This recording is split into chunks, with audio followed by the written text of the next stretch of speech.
There's too many efforts here to take away our rights and to take history backwards.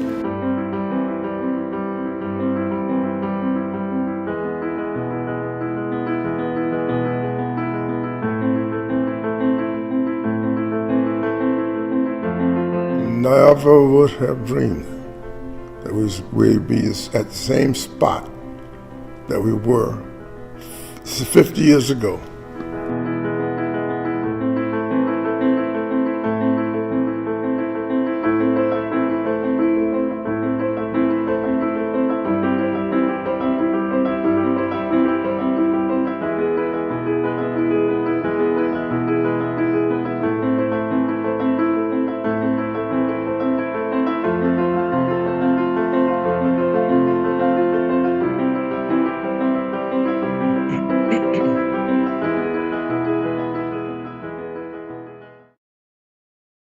Good morning. I'm Jonathan Capehart, opinion writer for the Washington Post, and you are watching Washington Post Live.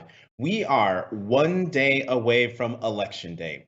Every vote counts, but with more than 93 million early votes cast and millions more expected tomorrow, will every vote be counted? And will everyone who wants to vote be able to vote? Will everyone who says they're going to vote actually cast a ballot? Well, there's no one better to answer all these questions than Ben Jealous. He is the former president and CEO of the NAACP and the current president of People for the American Way. Ben, great to see you after all these years. Welcome to Washington Post Live. Thank you, Jonathan. Really nice to see you, sir. So let's talk about this early vote. By the time Election Day happens, we might be hitting close to 100 million early votes, a lot of them being people of color, specifically African Americans. Can you talk about the early vote, the Black vote, and what role both voter suppression and also the pandemic has played in getting African Americans out to the polls early?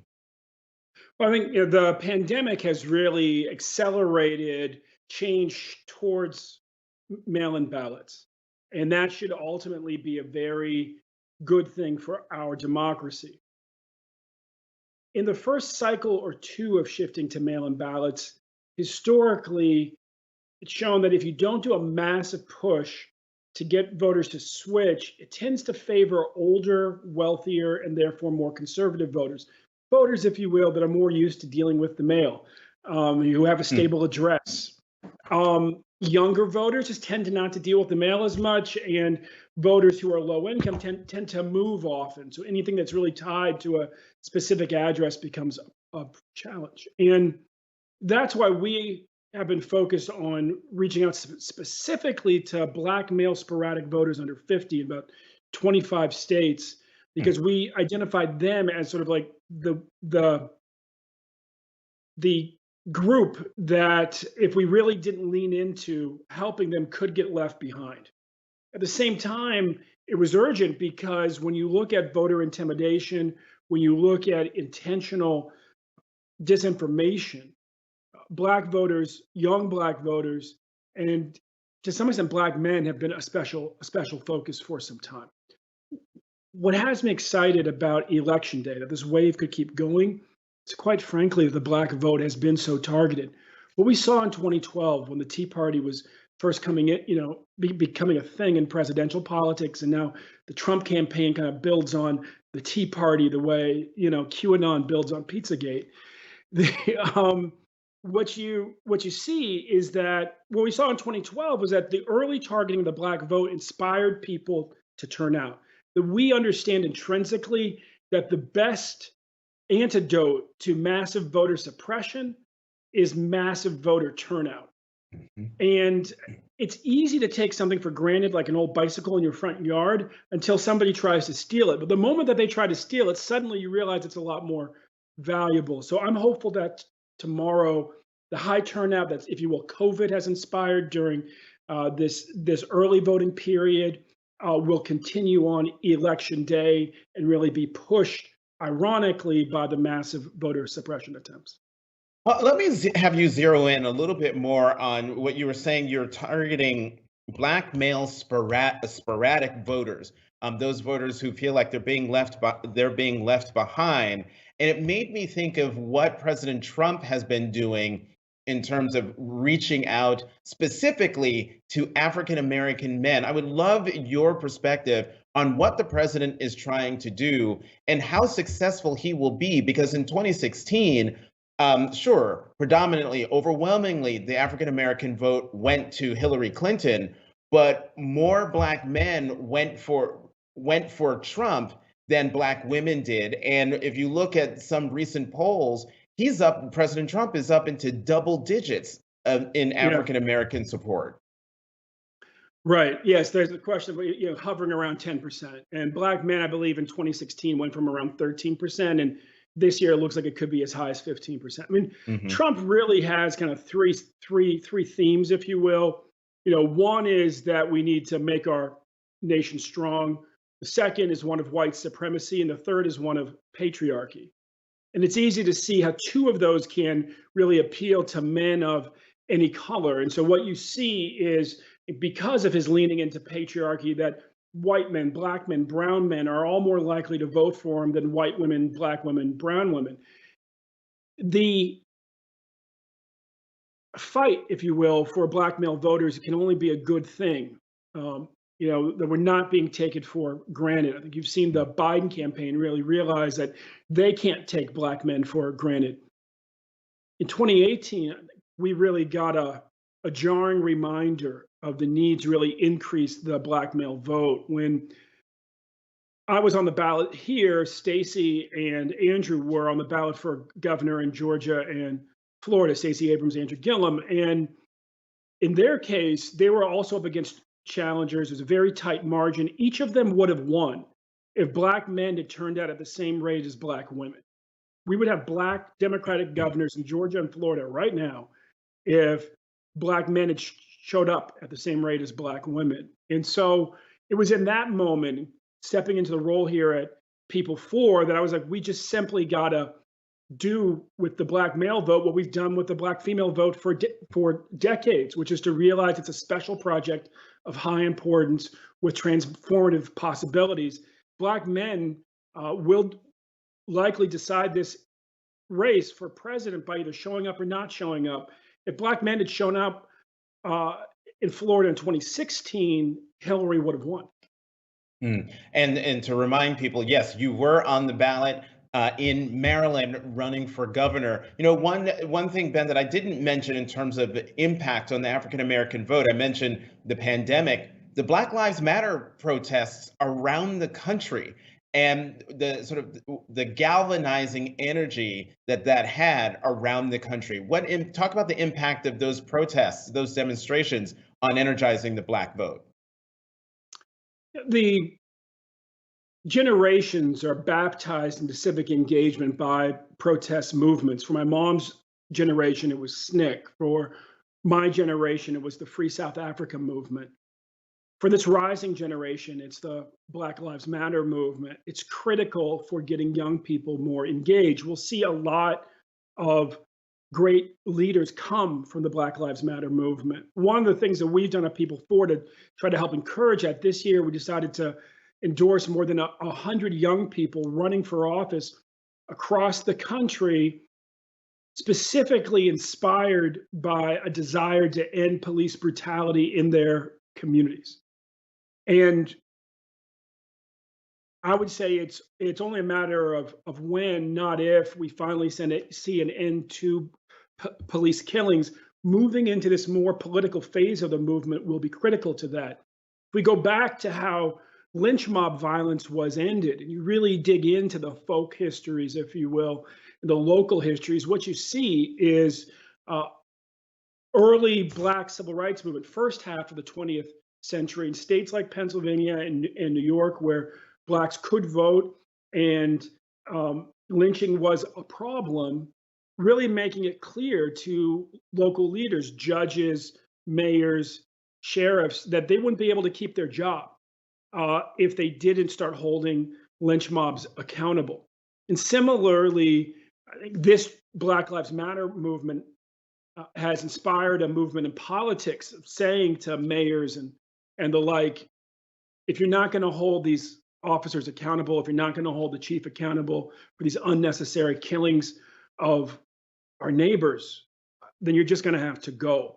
And you saw a sign of that when the Laquan McDonald cover-up came out and Rahm Emanuel's popularity suddenly dropped to single digits. Right, and that was in Chicago when Rahm Emanuel was mayor of Chicago. Ben, let's talk more about what People for the American Way is doing to basically try to get people out to vote, African Americans out to vote in particular. And from what I understand, you've got digital campaigns, you've got peer-to-peer texting technology. I'm a bit of an old man. Talk to me about peer-to-peer texting. What's this about? First of all, the biggest news that was broken here is that you're an old man, Jonathan. You look much younger than you are, brother. I wish I had that problem. What I'd say is that so historically, People for, like so many other groups, has been involved in something called Souls to the Polls, which is supporting Black churches, but really to put congregants in vans and neighbors in vans and get them to the polls. COVID, if you think of that as a church bus, COVID slashed like 3 tires on that bus. And so we sat down and we said, how can we use technology? How might we use technology to do something even bigger and bolder when we can't reach out and touch anybody? And what we came up with, especially with a focus on younger Black men under 50 really, and with a really heavy focus on under 35, was peer-to-peer texting technology. So we tried it out. Well, here we are. We've been doing this for a couple of months.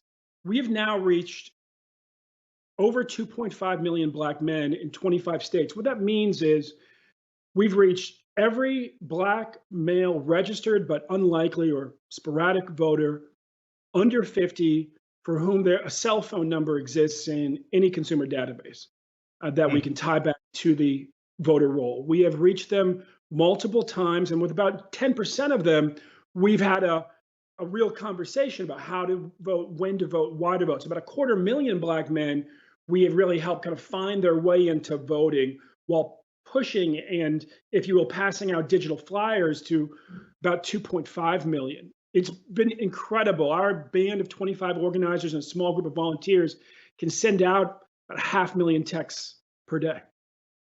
So if I heard you right, 2.5 million people, Black men you've reached out to, 250,000 of them you have walked through the process, and does that mean that they have registered to vote?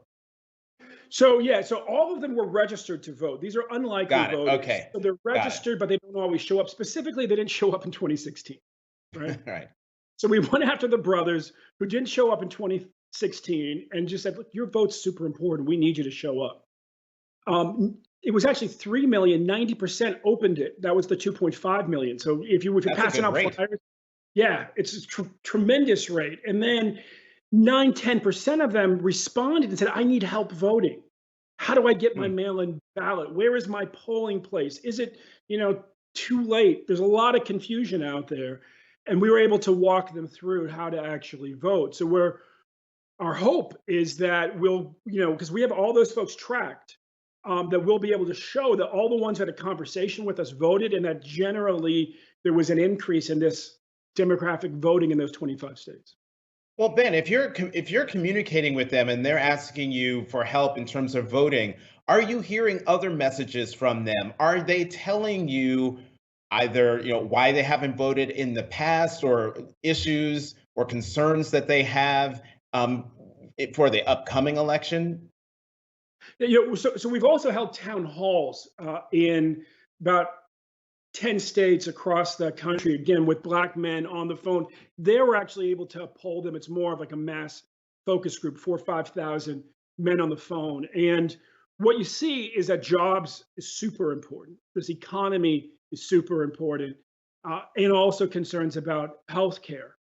And the way that's reflected in our texts is that our texts really make it clear that the future of the economy, the future of healthcare is very much on the ballot this year. And so there's a kind of a call and response and some deep listening that we've been doing with Black men around the country and helping them understand that if we really want to see things get better, then they've got to turn out to vote and make their voices heard at the ballot box. I'm also wondering if, we just went through a very fast confirmation process for now Supreme Court Justice Amy Coney Barrett. And for a lot of people, judges and judges from the Supreme Court on down is a big issue. And I'm wondering if you've heard any concern from the Black men that you've reached out to. And I'm asking that because there's a question from Mary McElroy from Illinois. And her question is, how do we get more young African Americans to understand the importance of voting, which we've been talking about, and its impact on the appointment of federal judges? One thing, and kind of shifting to talk about the more partisan work that we do here at People For, because we do both. We actually have to build a movement around judges that goes from the county level to the federal level. Only having the conversation be about the federal level makes it, a very infrequent conversation, and often a very sort of theoretical conversation. People can't really feel it. The conservative movement has built a movement to install conservative judges at the county level, the state level, and the federal level. And progressives and folks on the left need to be doing the same thing. Folks can totally get how a bad judge in their county impacts their lives. And if they understand that, then it's easier to have that conversation of what's happening on the federal level. I'm terrified about the impact of Amy Coney Barrett. To be clear, what we can expect is that, first she's going to go after the Affordable Care Act, then they're going to go after protections against, the undocumented, and then quickly it's going to get into affirmative action and core civil rights protections. And so there, unfortunately, is going to be nothing like a whole lot of bad news coming out of the Supreme Court, I think, to really educate people. But then sustaining that means we've got to build a movement of people who are focused on making sure we have good judges at every level. That's how we'll sustain it. Mm-hmm. I'm wondering, what do you say to those would-be voters out there who feel like the system hasn't changed and their vote doesn't make a difference, especially in places that aren't swing states, and that will most certainly either go blue or red? What do you say to those folks who are like, yeah, I've seen what's been going on, but I'm still on the fence as to whether I'm going to vote, or I'm not going to vote at all because I don't think it makes a difference? It always starts by actually asking them what's important to them and listening to them, and then responding to that very specifically. We see a lot of people who are, on the fence about voting, not voting, and even who to vote for is what's happening with COVID, because they feel it and they deal with it every day. And they're aware that the rest of the world is handling this better and that we could have handled this better. I was on the phone with Dave Chappelle the other day, and he was walking through how he stopped an outbreak at his performances he was having this summer. So, there is a very brass tacks conversation that is happening across this country, and folks who are trying to, keep their work going, their business going. They're well aware that things could have been handled better. That's a real conversation. The next real conversation is about healthcare. It's so fragile right now. The Affordable Care Act is very much in the crosshairs of Amy Coney Barrett. It's very much in the crosshairs of Donald Trump. That's also, I think, really cut deep this year. It's why you see so many Republican senators at risk right now and hopefully on their way out. And then the issue of jobs. I think that's where we as Democrats have really fallen down, is that for working people, Black and white, we have just not risen to be all that we can be as far as making this economy work for all of us. And given where the country is headed now economically, we've really got to get back to brass tacks and have the courage to figure out how you make an economy at this moment in the technological age, at this moment in the world, and at this moment in this pandemic work better for all of us. hmm You've written and spoken a lot about Black voter suppression, intimidation, misinformation, cases of outright disenfranchisement in certain states where failure to pay fines have led to ineligibility, basically a modern day poll tax. How have you been working to remedy this injustice? Right now, the biggest thing is to turn folks out. My old buddy John Lewis, what he would tell us if he was here is when they make voting harder, you just got to vote harder. You got to push more folks out because you have to overwhelm them at the ballot box so that you have something to work with, so that you have leaders that you can influence and who have the courage, say, to pass the John Lewis Voting Rights Restoration Act, HR 4, the big omnibus bill to get money out of politics, really, that John Sarbanes has been pushing, or even make DC a state. And so right now, I've been keeping voters and activists very much focused on let's keep our heads down, let's push everybody out to the polls. Imagine what happens if all of a sudden Ossoff and Warnock are representing Georgia. Imagine what happens if Lindsey Graham has to find a new job finally. And these are all things that are within the realm of possibility, for at least the next 24 hours. So we're keeping our heads down and pushing everybody out to the polls. There was a story I read over the weekend, and I sort of gave it a little side eye because this is sort of the quadrennial story about Democrats panicking over fill in the blank constituency not coming out to vote, an early vote. And in this case, it was the African American vote not coming out in the numbers expected in the early vote in Georgia, and I also think in Florida. What do you think accounts for that? Is it voter suppression, particularly in Georgia? I actually think we'll see overwhelming turnout on election day in Georgia. There's no doubt that the state government there has tried to make it as hard for people to vote as possible. The governor is a former Secretary of State. He's a real voting rights villain if there ever were one, and he has absolutely tried to gum up the machine and make it harder for people to vote. Generally, again, as we talked about earlier, the kind of more low-income your community, the more you ultimately benefit. It's kind of ironic. The more you benefit from early vote, the more you benefit from vote by mail, but it takes several cycles.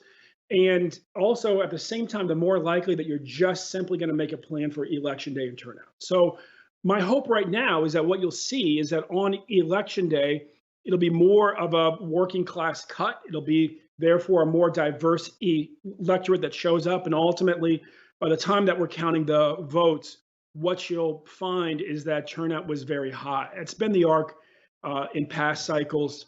I think it'll be the arc this time.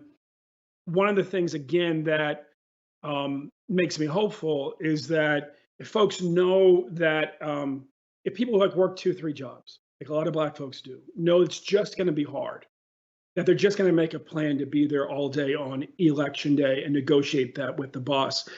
It's different, if frankly, if you just work one job and you're a professional and the office is cool, if you just kind of pop in late any day, please go early. But for folks who are really working 2-3 jobs, I think what you'll find is that they'll turn out. They know that their vote's important, but they're just going to make a plan for Tuesday. And what do you make of the assertion that, to your point, waves upon waves of African American voters showing up at the polls tomorrow in person because they don't trust the mail and they don't trust the ballot boxes, that they want to be there on the day, vote in person so that they know for sure that their ballot is in? Oh, it's huge. It's huge. The level of anxiety that we're seeing in our texts back and forth about, is it even safe for me to vote by mail? The president is an incredible propaganda effort between his attacks on the post office and his just bald lies about vote by mail, something that he uses and the entire U.S. military uses and that works very, very well. And yet he lies about it incessantly, and it's had an impact. There's been a lot of anti-vote by mail propaganda. So there are a lot of voters, yes, their vote is precious to them, and they know they just better do it in person no matter what the risk is.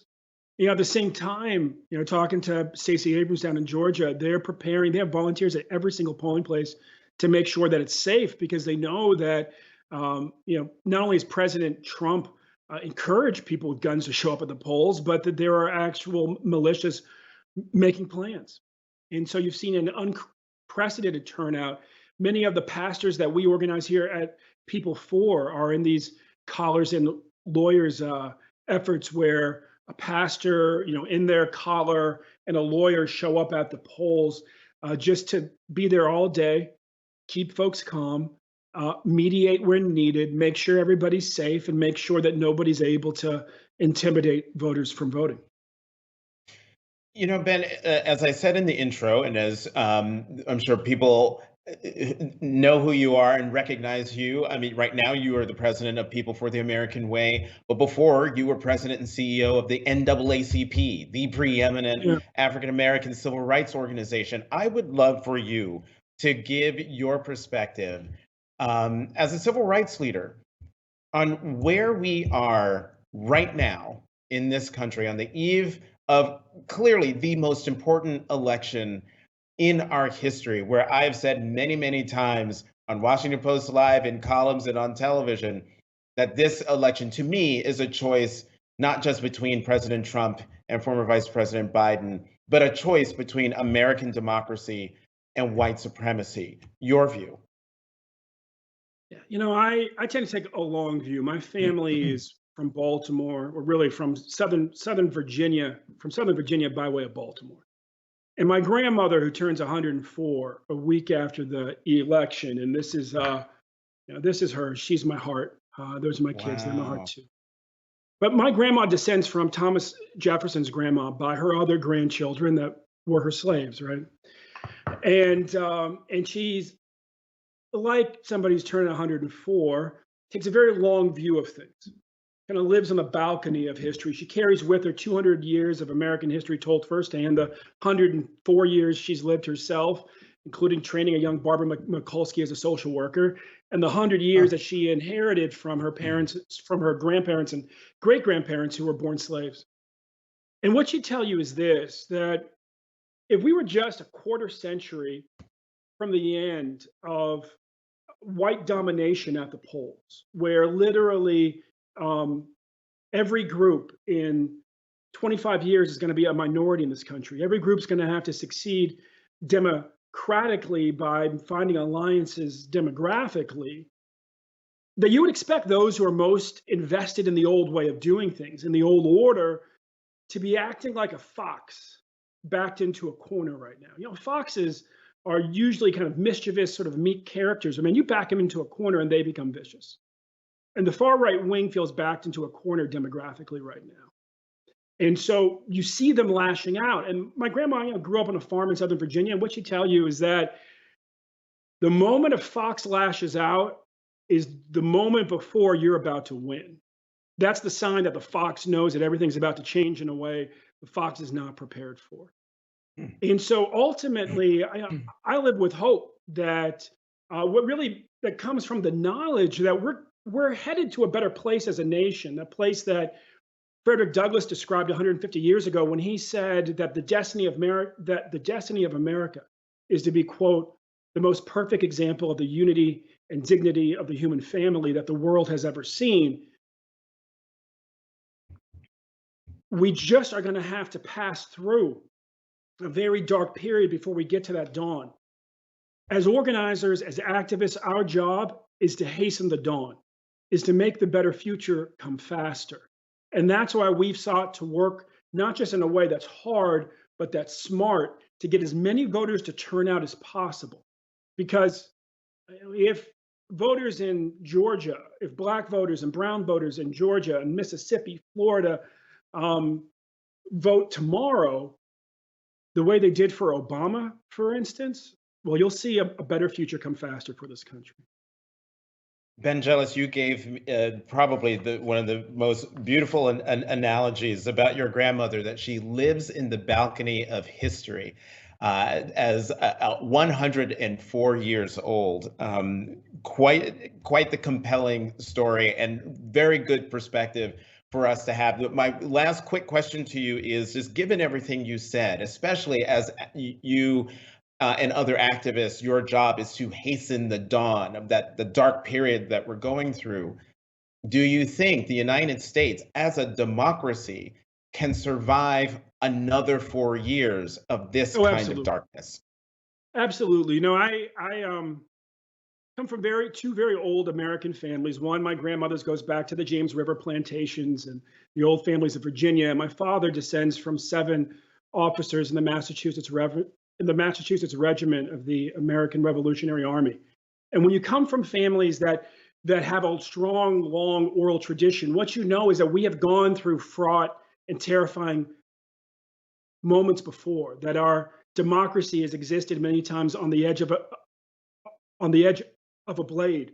And yet we've ultimately always gotten to a better place. We've ultimately survived because of the resilient spirit of the American people and because of this desire to ultimately be one. Like, we fight, and then eventually that period ends, and there's a great period of coming back together.